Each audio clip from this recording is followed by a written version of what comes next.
Nous sommes au carrefour Estefo. Dans la nuit de dimanche à lundi, au petit matin, nous avons subi des dommages sur notre ligne aérienne. Il y a l'arbre, un gros arbre dans cette concession qui est tombé sur la ligne. Et donc, nous avons des conducteurs qui sont tombés depuis là-bas, le support que vous voyez, qui a coupé cette ligne-là.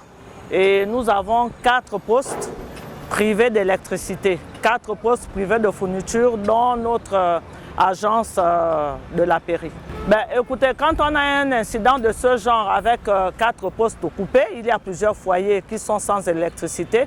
Environ on va dire, 1200 clients sont privés d'électricité depuis le petit matin jusqu'à 7 heures. Et vu qu'on a des travaux qui se feront en 2 phases, ils seront encore privés un peu plus longtemps. Voilà. Les travaux que nous réalisons, c'est la reprise des clients rapidement. Ça veut dire quoi? Ça veut dire que nous allons implanter un support pour reprendre la ligne.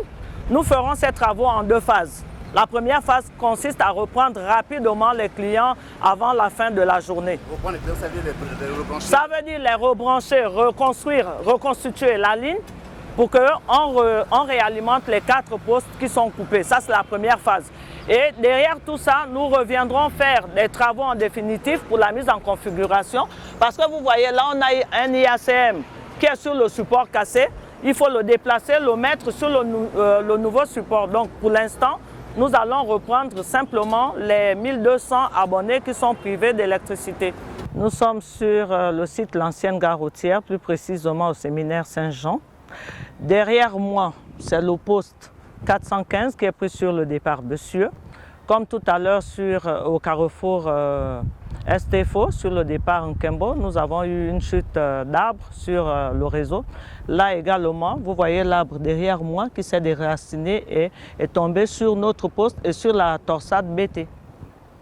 Les travaux vont consister pour la première phase à élaguer cet arbre afin de constater les dégâts, parce que là, avec l'arbre sur la torsade et sur le support, on ne peut pas dire si le support est cassé ou si la torsade a été touchée. Il faut qu'on dégage nos ouvrages pour qu'on voie l'ampleur des dégâts et à partir de là, on peut établir un chronogramme pour la suite des travaux. Là, je ne peux pas vous dire combien de temps ça prendra. Il faut d'abord qu'on dégage les ouvrages pour évaluer.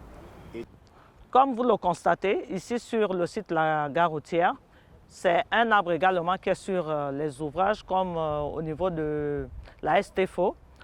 Vous verrez qu'en ce temps pluvieux, temps orageux, le mois de mars, nous voudrons sensibiliser les riverains qui ont des grands arbres aux abords de nos ouvrages. La cohabitation n'est pas facile. Nous demandons à ces riverains d'élaguer, de couper les arbres.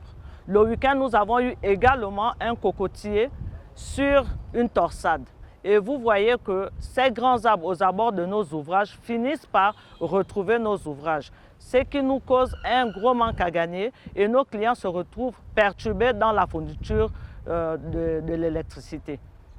Et pour les reprendre, nous mettons un temps important pour les reprendre parce qu'il faut élaguer, il faut engager d'autres moyens.